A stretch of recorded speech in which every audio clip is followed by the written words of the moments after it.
Hi guys. तो इस video में हम समझते हैं स्टेटलेस एंड स्टेटफुल आर्किटेक्चर क्या होते हैं और ये कैसे काम करते हैं, कहाँ पे यूज करते हैं इनको, राइट। तो ये सारी चीजें इस वीडियो में ब्रेक डाउन करते हैं। तो सबसे पहले यहाँ पे देखते हैं स्टेटलेस आर्किटेक्चर। तो अगर यहाँ पे इसकी डेफिनेशन देखते हैं तो stateless architecture means the server does not store any client session information. Every request from the client contains all the information required to the process it. मतलब जो सर्वर होता है वो कोई भी क्लाइंट सेशन इंफॉर्मेशन स्टोर नहीं करता है। जब भी कोई रिक्वेस्ट प्रोसेस होती है तो उसके साथ जो भी रिक्वायर्ड इंफॉर्मेशन होती है उस रिक्वेस्ट के साथ आपको भेजना पड़ता है हर बार, राइट। इसको समझते हैं एक डायग्राम से। तो मान लीजिए यहाँ पे क्लाइंट ने एक रिक्वेस्ट भेजी सर्वर को। अब जब भी कोई रिक्वेस्ट भेजेगा तो उसके साथ यहाँ पे क्या भेजोगे, टोकन भेजोगे, क्रेडेंशियल्स हो सकती हैं या कोई हेडर इंफॉर्मेशन हो सकती है, राइट। वो सारी चीजें आप उस रिक्वेस्ट के साथ भेजोगे जो रिक्वायर्ड हैं। अब क्या करेगा, सर्वर उस रिक्वेस्ट को एक्सेप्ट करेगा और उसको वैलिडेट करेगा। जो भी हमने हेडर इंफॉर्मेशन भेजी है, जो भी टोकन्स भेजे हैं, क्रेडेंशियल्स भेजे हैं या एपीआई की भेजी है, तो वो सारी चीजें वैलिडेट करेगा। अब वैलिडेट करेगा, अगर वो वैलिडेट नहीं होती है तो क्या करेगा, वो 401 रिटर्न कर देगा स्टेटस कोड। और अगर वो वैलिडेट हो जाती है तो क्या करेगा, वो रिक्वेस्ट को प्रोसेस करेगा और प्रोसेस करने के बाद जो भी रिस्पॉन्स होगा वो क्लाइंट को रिटर्न कर देगा, राइट। तो सिंपल ये होता है स्टेटलेस आर्किटेक्चर, राइट, जहां पे सर्वर कोई भी इंफॉर्मेशन, सेशन इंफॉर्मेशन स्टोर नहीं करता है यहाँ पे, तो उसे कहते हैं स्टेटलेस आर्किटेक्चर। मतलब जितनी बार रिक्वेस्ट आप भेज रहे हो, रिक्वेस्ट 1 आपने भेजी तो उसके साथ आपको इंफॉर्मेशन भेजनी पड़ेगी, token, credentials, header information. Request 2 आपने भेजी, फिर से आपको भेजना पड़ेगा। रिक्वेस्ट 3 आपने भेजी, फिर से आपको भेजना पड़ेगा, राइट। तो सर्वर को हर बार वो रिक्वेस्ट, वो डेटा आपको इंफॉर्मेशन भेजनी पड़ेगी जो उस एपीआई को प्रोसेस करने के लिए रिक्वायर्ड है, राइट। तो इसे कहते हैं स्टेटलेस आर्किटेक्चर। अब बात करते हैं यहाँ पे स्टेटफुल आर्किटेक्चर की। तो stateful architecture means the server remember the clients previous request. ध्यान रखना यहाँ पे, clients and previous request are session information. The server stores data about the clients interaction on the next request depends on the previous ones. जो server होता है वो previous request के base पे या सेशन इंफॉर्मेशन के बेस पे request को प्रोसेस करता है। अब क्या होता है, इसको थोड़ा हम डायग्राम से समझते हैं।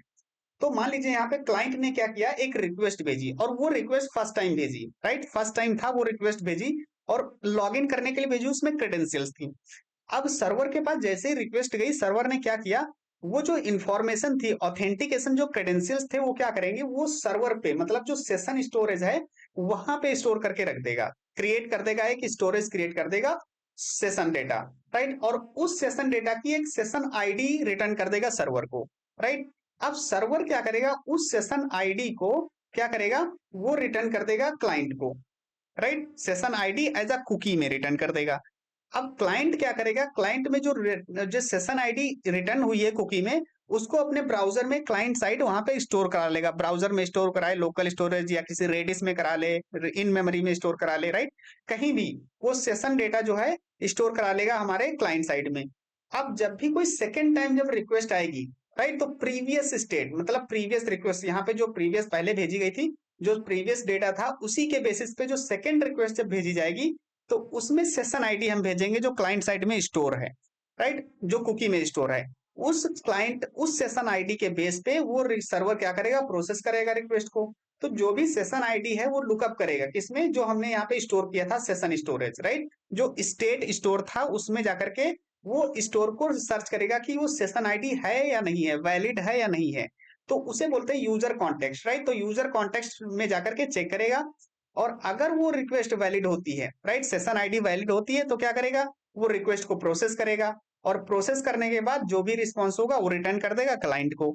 और अगर यहाँ पे वैलिड नहीं होती है तो क्या करेगा, तो वो लॉगिन पेज पे रिडायरेक्ट कर देगा, राइट, कि ये सेशन आईडी वैलिड नहीं, आप फिर से लॉगिन करो, राइट। तो इस तरीके से ये काम करता है स्टेटफुल आर्किटेक्चर। तो इसका मतलब क्या हुआ कि आप जो भी रिक्वेस्ट भेज रहे हो उसका जो, उसकी जो इंफॉर्मेशन है, जो हेडर इंफॉर्मेशन हो गई, जो क्रेडेंशियल्स हो गई, वो एक सेशन स्टोरेज में स्टोर कर देता है सर्वर, राइट। सर्वर अपने सर्वर पे ही क्या करता है, स्टोर कर लेता है। और जब भी कोई नेक्स्ट रिक्वेस्ट आती है तो उस सेशन आईडी को यूज करता है। तो उसे कहते हैं स्टेटफुल आर्किटेक्चर। अब यहाँ पे समझते हैं स्केलिंग कंपैरिजन। स्केलिंग कंपैरिजन का क्या मतलब है कि सर्वर 1 है, सर्वर 2 है। एक सर्वर जो है वो हमारा स्टेटफुल सर्वर है और एक हमारा स्टेटलेस सर्वर है। तो इन दोनों में हम स्केलेबिलिटी क्या है, राइट, इन सर्वर्स को कितना स्केल कर सकते हैं, क्या प्रॉब्लम्स आती है उसको समझते हैं। अब यहाँ पे समझते हैं स्टेटलेस स्केलिंग। अब देखिए प्रीवियस वीडियो में हमने बताया था कि हॉरिजेंटल एंड वर्टिकल स्केलिंग करते हैं हम। हॉरिजेंटल स्केलिंग में हम जो सर्वर होते हैं वो ऑटोमेटिकली ऐड होते रहते हैं जैसे हमारा ट्रैफिक बढ़ता है। तो मान लीजिए आपका सर्वर जो है स्टेटलेस सर्वर है, राइट। तो वहां पे क्या होगा कि वो आसानी से स्केल हो जाएगा। क्यों स्केल हो जाएगा? कि जो भी ट्रैफिक आ रहा है, जो भी रिक्वेस्ट आ रही है, उस रिक्वेस्ट को कोई भी नोड, कोई भी सर्वर उसको हैंडल कर सकता है, कोई भी सर्वर उसको प्रोसेस कर सकता है। लोड बैलेंसर को ये डिसाइड करने की जरूरत नहीं है कि आपका इस रिक्वेस्ट को किस सर्वर पे भेजना है। उसको किसी भी सर्वर पे वो भेज सकता है और वो कोई भी सर्वर उसको प्रोसेस कर सकता है। तो यहाँ पे क्या है, नो सेशन सिंक नीडेड। मतलब सेशन यहाँ पे स्टोर नहीं है, क्योंकि सर्वर पे हम जो स्टेटलेस होता है वहां पे सर्वर पे हम कोई सेशन स्टोर नहीं करते हैं। तो हमें सेशन सिंक करने की जरूरत नहीं पड़ती है। और जो हैंडल जो रिक्वेस्ट होती है उसको कोई भी नोड, कोई भी सर्वर उसको हैंडल कर सकता है, राइट। यहाँ पे ऑटो स्केलिंग रूल अप्लाई हो जाते हैं। मतलब ऑटो स्केलिंग मतलब हॉरिजेंटल स्केलिंग यहाँ पे अप्लाई हो जाती है आसानी से, राइट।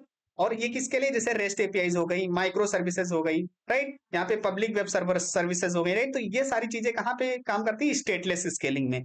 ओके, अब यहाँ पे बात करते हैं स्टेटफुल स्केलिंग। स्टेटफुल स्केलिंग में क्या होता है? यहाँ पे देखो क्या मैंने बताया था कि जो भी सर्वर होता है वो सेशन डेटा स्टोर करता है सर्वर पे, जो भी रिक्वेस्ट आ रही है। तो अगर यहाँ पे सोचो कि एक क्लाइंट ने रिक्वेस्ट की, अब यहाँ पे मल्टीपल सर्वर्स हैं, राइट। अब मान लो फर्स्ट फर्स्ट टाइम आई रिक्वेस्ट, और फर्स्ट टाइम ये फर्स्ट वाला सर्वर उसने सर्वर रिक्वेस्ट को प्रोसेस किया, और प्रोसेस किया वहां पे सेशन डेटा स्टोर कर दिया। अब सेकेंड टाइम जब रिक्वेस्ट आएगी तो वहां पे लोड बैलेंसर को सोचना पड़ेगा पहले तो वो सेशन डेटा जो स्टोर हुआ है सर्वर पे उसको सिंक करना पड़ेगा। जितने भी सर्वर हैं, मान लो थाउजेंड्स ऑफ सर्वर हैं, राइट। तो थाउजेंड्स ऑफ सर्वर्स पे उसको सिंक करना पड़ेगा, मतलब सभी सर्वर्स पे डेटा को स्टोर करना पड़ेगा कि वो रिक्वेस्ट किसी भी सर्वर को प्रोसेस, कोई भी सर्वर उसको प्रोसेस कर ले। तो यहाँ पे ये प्रॉब्लम आती है सिंक करने की। जो सेशन डेटा होता है उसको सिंक करना पड़ता है हर एक सर्वर पे। तो ये चैलेंजेस होते हैं यहाँ पे स्टेटफुल स्केलिंग में कि must sync session state across nodes, right. Load balancer must route client to same server, server crash session data loss. तो यहाँ पे क्या होता है कि अगर वो सर्वर क्रैश हो गया, राइट, तो जो सेशन डेटा है वो भी हमारा लॉस्ट हो जाएगा, राइट। तो ये प्रॉब्लम आती है स्टेटफुल स्केलिंग में। सो आई होप यहाँ पे समझ में आया होगा। यहाँ पे किसके लिए बेटर है? ऑनलाइन गेम के लिए होता है। जैसे ऑनलाइन गेम है तो उसमें स्टेटफुल स्केलिंग सही रहती है। लाइव चैट सिस्टम बना रहे हैं आप, long lived web socket connections बना रहे हैं, मल्टी स्टेप ट्रांजेक्शनल फ्लोज हैं, राइट। तो ऐसी एप्लीकेशंस में यहाँ पे स्टेटफुल स्केलिंग बेटर रहती है। तो आई होप गाइज यहाँ पे आपको समझ में आया होगा कि ये स्टेटफुल एंड स्टेटलेस आर्किटेक्चर क्या होते हैं, कैसे काम करते हैं। इसके सारे यहाँ पे रिसोर्सेज जो हैं, राइट, वो आपको यहाँ पे मिल जाएंगे। द वेब सोर्सेज पे जाओगे और यहाँ पे कोड स्निपेट्स में जाओगे, यहाँ पे मैं अपलोड कर दूंगा, तो यहाँ से आप डायरेक्टली डाउनलोड कर सकते हो। So thank you so much for watching the video. See you in the next video guys, take care.